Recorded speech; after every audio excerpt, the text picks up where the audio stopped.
네, 국민의힘 당원 투표 첫날이었던 어제 투표율이 25.8%로 집계되면서 역대 최고치를 기록했고요. 오늘 30%를 넘길 것으로 보입니다. 전례 없는 국민의힘 전당대회 흥행, 이 성적이 과연 어떤 후보에게 유리하게 적용할지 관심이 쏠리고 있는데요. 후보 간 설전, 지금 잠깐 영상으로 보신 것처럼 날로 격해지고 있습니다. 그리고 민주당에서는 본인이나 가족이 부동산 특이 의혹에 연루된 현역 의원 12명에 대해서 명단도 공개했고요. 탈당도 권유하기로 했습니다. 최진 대통령 리더십 연구원장과 함께 정치권 이슈 짚어보겠습니다. 어서 오십시오. 예, 안녕하세요. 국민의힘 당대표 경선 이제 사흘밖에 남지 않았습니다. 금요일 발표인데요.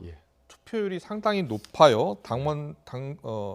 유권자 투표, 당원 투표 25.6%. 첫날 투표율이 상당히 높은데요. 그렇습니다. 그러니까 이준석 돌풍의 파급 효과, 예. 거기다가 시너지 효과까지 이게 엄청나게 큰 것 같습니다. 6월 초순에 보면 일부 여론조사를 보면요. 지금 국민의힘이 1일 조사가 당 지지도가 40%가 넘는 데가 있고 호남에서 정당 지지도가 20%를 넘었습니다. 이거는 문재인 정부 4년 들어 처음 있는 일입니다. 그리고 국민의힘의 뿌리가 민정당이라고 한다면 40년 만에 사실 엄청난 대변화가 오기 시작한 겁니다. 보수 정당에서. 심지어는 수구 정당이라고 비판받던 이 정당에서 이 어마어마한 태풍이 몰아치고 있는 거죠. 이 보수 정당의 대변화가 이준석 후보의 영향 때문으로만 보십니까? 저는요, 이준석과 나머지 4인조, 말하자면 전체 5인조 영향이라고 봅니다. 지금 보면요. 5명이 지금 서로 설전을 벌이고 하는 것도 쭉 유심히 보면은 계속 봤을 때는 표정이라든지 말투라든지 이런 게 다른 게 불꽃 튀기면서 아슬아슬하면서도 그 자체가 너무 흥미진진하다. 어떤 드라마나 어떤 영화보다 재밌다. 이렇게 재밌는 거 보신 적 있습니까? 최근 들어서 저는 이게 어마어마한 흥행 효과를 저는 일으키고 있다고 보는 겁니다. 뭐 나경원 고달프고 힘들고 화나고 짜증이 모르지만 국민들이 볼 때는 정말 재밌고 정말 살아 움직이구나 하는 느낌을 받습니다. 근데 젊은 정치 바람이 앞서 강예원 앵커도 정리를 해줬습니다만 민주당에도 불고 있는 것 같아요. 네, 그렇습니다. 영향을 미치고 있는 거죠. 태풍은 아시다시피 일부인 불지 않습니까? 전체 몰아치기 때문에 민주당이 그 태풍이 파급력을 가장 세게 맞는 거죠. 만약 민주당이 저렇게 젊게 변하지 않으면은 그야말로 낡은 정당으로 하루아침에 전락할 수 있습니다.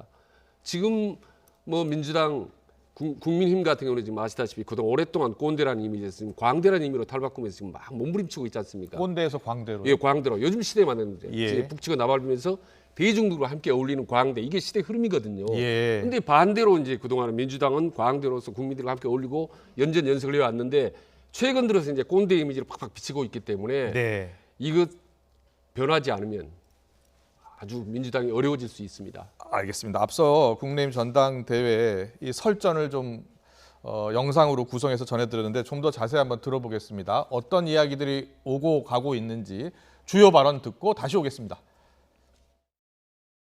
제가 보면 뭐 망상, 탐욕을 심판하겠다, 호들갑, 가짜 뉴스 매우 적대적으로만 말씀하세요. 제가 드리는 합리적인 의심에 대해서 무조건 네거티브이다, 뭐 프레임이다. 막말 프레임을 씌우려고 하시는데요. 이준석이 종편 방송편을 10년 하면서 말 때문에 서로에 오른 적이 거의 없습니다. 이준석 리스크는 나 대표께서 생각하시는 머릿속에 존재하는 것이고요. 윤석열 전 총장의 장모권에 대해서 이 형사적으로 문제가 되면 덮을 수 없다. 윤 총장이 책임져야 한다. 이런 발언을 하셨습니다. 저는 제 귀를 의심했습니다. 귀를 의심하셨다고 하는데 다 들어보셨습니까? 저는 오히려 전원 과정에 있어가지고 잘못 전해진 것일 것이다 라고 제가 단언해서 말했거든요.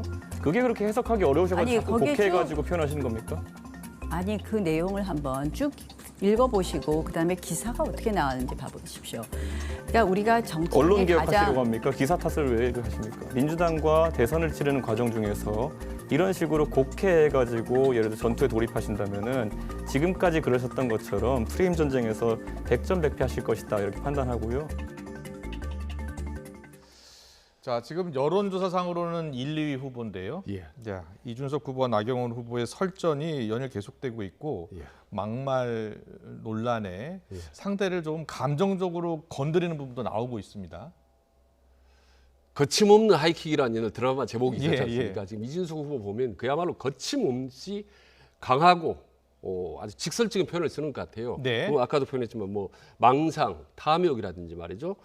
이런 표현들, 호들갑, 센 표정이죠. 사실 저희 예, 예. 연령대 50대, 60대들 같은 경우는 상당히 당혹스럽고 야 저렇게 해서 정당의 제1야당의 대표를 할 수 있겠나라는 걱정도 들 겁니다. 그런데요.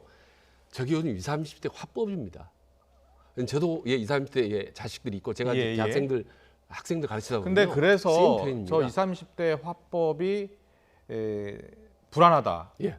그래서 나경원 지금 후보 같은 경우에는 이준석 후보가 당대표가 되면 예. 당이 불안해질 수 있다. 예. 이렇게 이야기하고 있거든요. 불안하죠. 40대, 50대, 60대, 70대한테는. 근데 20대, 30대한테는 같이 그게 편안하고 먹히는데 어떻게 하겠습니까? 예. 그래서 지금 당원들 말하자면 거의 절반 이상을 차는 TK 대구 경북 지역에 있는 당원들도 야 저게 불안하다라고 그런 생각을 할 겁니다. 그런데 네. 그럼에도 불구하고 만약 우리가 20, 30대 표를 끌어모으고 내년 3월 대선 때 우리가 정권을 가져올 가능성이 높다면 이런 위험 부담을 감수하겠다. 예. 이런 이제 어떤 분노와 어떤 정권 거쳐 열망이 예. 뒤섞여서 높은 지지율로 나타나고 있는 것 같습니다. 예. 저도 사실 보면은 깜짝 놀라서 저게 될까라고 불안한 마음을 갖고 있는 사실입니다. 예. 근데 저게 지금은 개인적인 대화가 아니라 전 정당의 어떤 토론이기 때문에 저런 부분을 전부 유권자들의 당원들을 보면서 표, 전략 이 부분을 구상을 하는 것 같아요. 예. 지금 전당대회 전체 투표율이 지난 전당대회 투표율이 25.6이었는데 지금 첫날이 25.8입니다. 네. 투표율이 뭐 50% 이상이 될 것으로 지금 보고 있어요. 예. 그런데 당심이 70% 반영되지 않습니까? 이 높은 투표율이 과연 누구에게 유리할 것이냐? 예. 일단 나경원 후보는 본인에게 유리할 것이다 이렇게 보고 있거든요. 어떻게 전망하세요? 그게 이제 일반적으로 나경원 후보 그리고 이제 주호영 후보는 예. 또 지역이 그쪽 영남 지역이기 때문에 두 후보에 유리하다라는 게 일반론적인 평가인데요. 네. 지금 경선이나 여론조사 흘러가는 걸 보면은 당심을 보면 일반론적인 예측과는 완전히 어긋나가고 있지 않습니까? 예. 특히 대구 경북의 당원들 입장에서 상당히 이준석 지금 후보가 상당히 높게 나오고 있습니다. 그런 점에서 저는 막상 투표를 열어보면 물론 대구 경북 지역에서 고연령층에서 일부 이준석에 대한 견제 심리가 나올 거라고 봅니다. 네. 그래서 표는 줄어들 거라고 보지만 과연 지금 이 큰 흐름 이준석 돌풍을 뒤엎을 정도로 과연 위력을 발휘할 수 있을 건지는 지금으로서는 좀 상당히 쉽지 않다고 최근 봅니다. 여론조사, 특히 국민의힘 지지층 여론조사에서도 이준석 후보가 지금 1위를 달리고 있는 것으로 나타나니까요. 많은 전문가들이 대구 경북 TK 지역에서도 전략적 투표를 하고 있는 것 아니냐. 예. 과거와 다른 예. 전략적 투표를 지금 생각하고 있는 것 아니냐. 이렇게 분석하는 분도 있더라고요. 예, 그렇습니다. 그래서 지금 당원들이 국민의힘 당원들이나 지지자들이 이준석이란 개인을 보지 않습니다. 예. 만약 개인이 저렇게 말을 세게 하고 거침없이 말을 한다면 강력한 견제 내지는 비판이 가해질 겁니다. 근데 지금은 이준석 효과를 보기 때문에 내년 대선에 그렇습니다. 이준석 당대표가 나오는 것이 정권을 교체하는 데 더 유리하다고 판단하고 있다는 겁니까? 그렇습니다. 첫째, 둘째, 셋째 그렇게 예. 보고 있기 때문에 저 예. 정도로 높은 지지율이 나오고 있다고 봅니다. 알겠습니다. 윤석열 전 총장 이야기를 예. 5명의 후보들이 다 이야기하고 있습니다. 예. 윤 전 총장이 내년 야권의 예. 후보 레이스에 뛰어들지 않는다면 예. 정권 교체가 어렵다 이렇게 5명 후보들이 다 보고 있어요. 예. 그런데 윤 전 총장이 지난주까지만 하더라도 국민의힘 의원들하고 접촉하지 않았습니까? 네. 그리고 국민의힘에 입당할 것처럼 예. 그런 여러 이야기가 전해졌었는데 요 며칠 상간으로는 네. 좀 거리를 두는 모습이 나타나고 있어요. 예. 어떻게 보세요? 저는 아마도 최근 들어 상당히 여기저기 윤석열 총장에게 항의하는 전화나 문자를 받았을 거라고 봅니다. 네. 예, 막상 국민힘으로 가는 것이 기정사실화되는 것을 보이기 때문에 중도층에서는 상당히 거기에 대한 어필, 불만이나 이런 부분들이 가해졌을 거라고 보고 예. 그래서 지금 그렇지 않아도 여론조사 1위를 다리고 있는 마당에 윤석열 총장이 굳이 지금 일찌감치 국민의힘으로 기정사실화할 필요가 있겠느냐라고 보는 거죠. 그래서 언제쯤 그러면 예. 일단 윤석열 전 총장이 등판할 것으로 보십니까? 국민의힘에 입당하는 것 만약 입당한다면 입당하기 전에 언제쯤 이게 등판할 것으로 보십니까? 지금 3월 초에 이미 이제 그만두지 않습니까? 예. 정착총재 사의라고 나왔기 때문에 거의 지금 3개월째 접어들고 있는데 저는 일단 6월 11일 전당이 끝난 6월 중순 정도면 예. 입당과는 상관없이 예. 본인의 기본적인 비전과 최소한의 몇몇 어떤 사람과 함께 하겠다는 이 정도는 보여줘야 될 거라고 봅니다. 예. 그리고 이제 실제로 입당하는 그 분야는 저는 마지로서는 저는 6월 달이라고 보는 거죠. 예. 그럼 7월이 이미 휴가 국면에 접어든 데다가 아. 그리고 민주당이 예. 경선 일정을 연기하든 말든 간에 네. 실제로 6월 중순 이후부터는 경선 국면에 들어갑니다. 각자 조직 확장으로. 아. 그래서 상대는 이미 이제 본 게임이 사실상 본격적으로 들어가는데 이쪽은 아직 출발도 하지 않았다라고 예. 한다면 지금까지 기다리던 국민들도 상당히 피로증 내지는 그리고 짜증을 낼 수도 있습니다. 네. 뭐냐 신비주의라든지 이런 부분들이 친목의 정치가 너무 길지 않느냐. 그래서 아니 야권에서 원희룡 제주지사도 빨리 수면 밖으로 나와서 정치력 비전 검증 좀 받아라. 예. 국민에게 비전 보여되지 않느냐. 예. 이렇게 이야기하고 있어요. 예, 이른바 지도자로는 가장 기초 ABC입니다.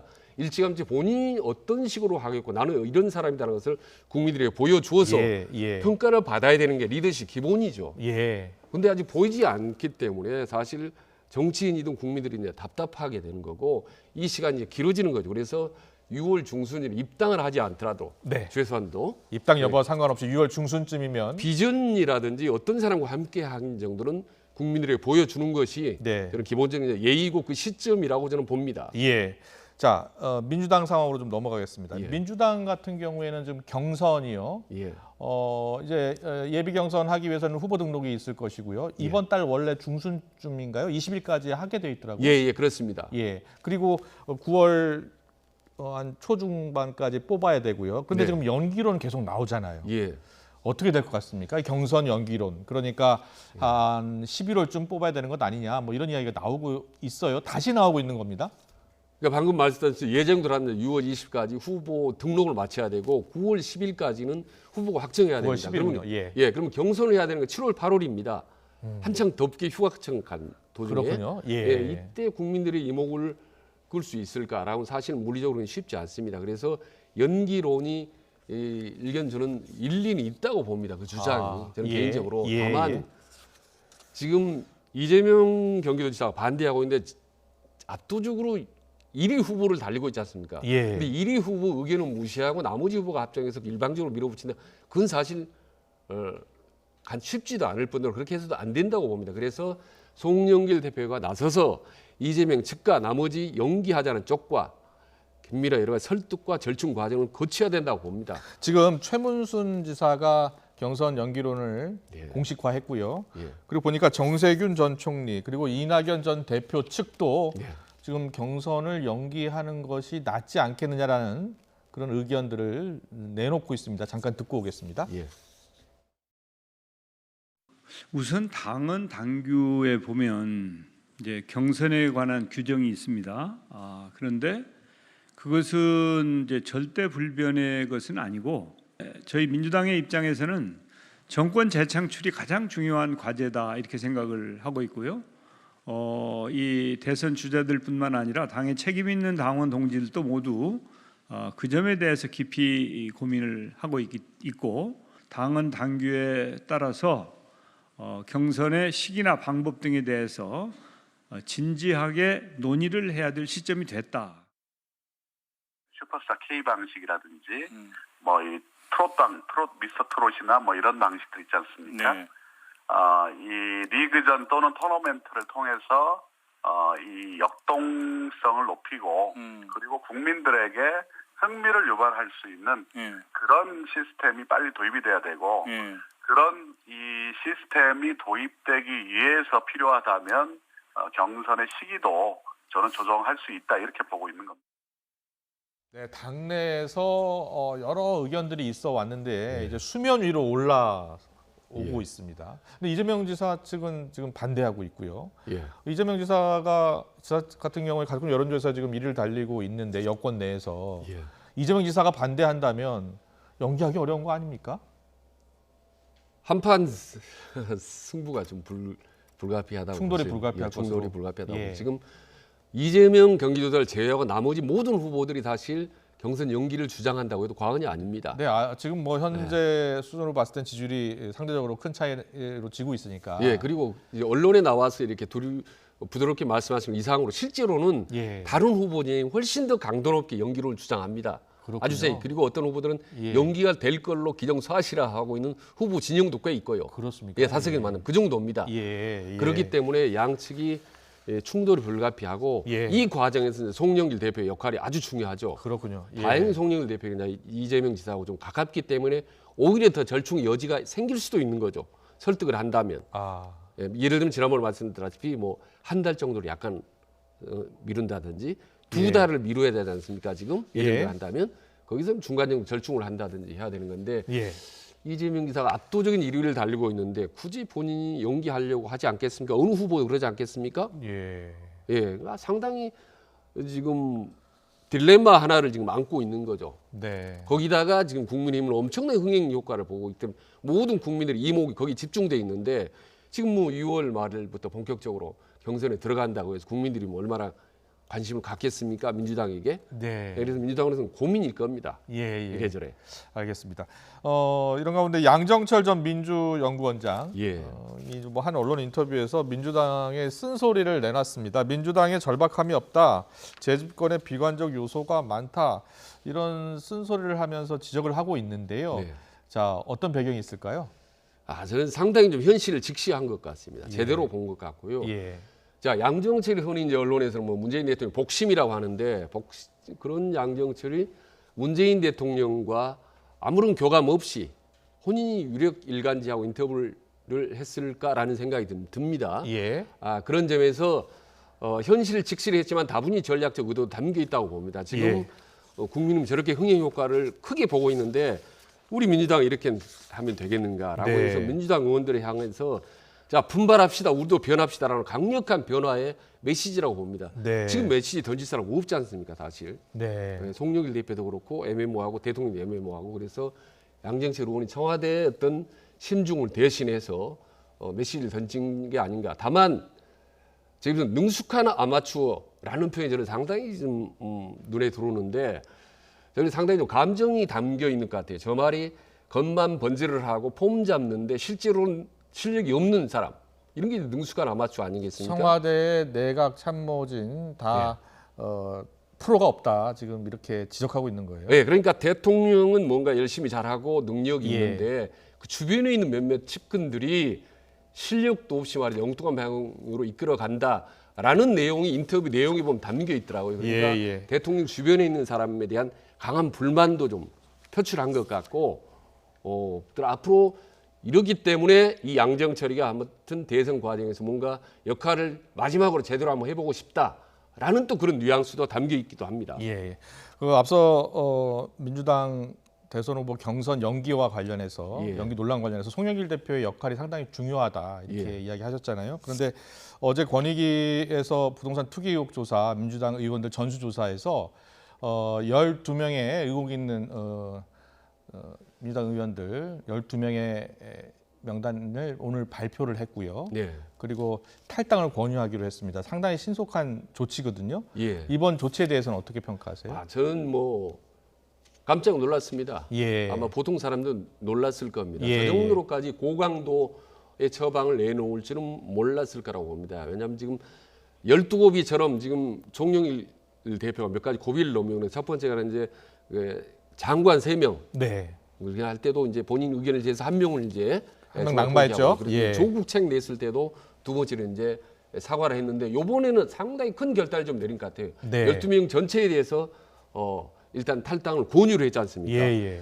이거는 그야말로 이른바 송영길 리더십의 승부수 비슷하게 하나 던진 것 같습니다. 예. 문제는 12명이 이를테면 저중에 우상호 의원 같은 상당히 중진도 포함되어 있는데 전부 다 12명 그걸 순순하게 승복을 할 것인지 그게 이제 하나 관건이고요. 또 하나는 이후에 12명의 강력한 탈당을 권유했다는 건 이후로 국민의힘에게 강력한 압박을 가할 겁니다. 그렇겠죠. 이미 지금 기자회견 그 얘기를 했지 않습니까? 예. 우리는 이렇게 했는데 고강도로 했는데 국민의힘 너희들은 어떻게 할 거냐? 뭔가를 보여라. 이게 이제 진짜 방점이 찍혀 있는 거죠. 예. 근데 만약에 국민의힘이 별로 대안도 없이 흐지부지 한다면은 그야말로 이제 부동산 개혁이라든 이런 부분에 대해서 의지가 없는 걸로 예, 그렇군요. 지탄을 받을 수가 있죠. 예, 예. 그래서 새로 6월 11일 날 이제 당 대표 이후에 새로 당 대표가 과연 얼마나 민주당이 버금가는 파격적인 그런 부동산 어떤 대책을 내놓을지 예. 궁금합니다. 전수조사에 스스로 이제 임하는 그런 대책이 나올 수도 있겠네요. 그렇습니다. 예. 그 부분에 대해서 알겠습니다. 지금 어느 정도냐에 따라서 또 한 번의 예, 국민들의 평가가 좀 달라질 것 같습니다. 어쨌든 12명을 탈당 요청하다. 이 정도는 정말 아주 센 거고요. 예. 이번에 한번 제대로 송영길 대표가 뭔가를 한번 보여준 것 같습니다. 알겠습니다. 여기까지 듣겠습니다. 오늘 정치권 이슈 최진 대통령 리더십 연구원장과 함께했습니다. 잘 들었습니다. 예, 고맙습니다.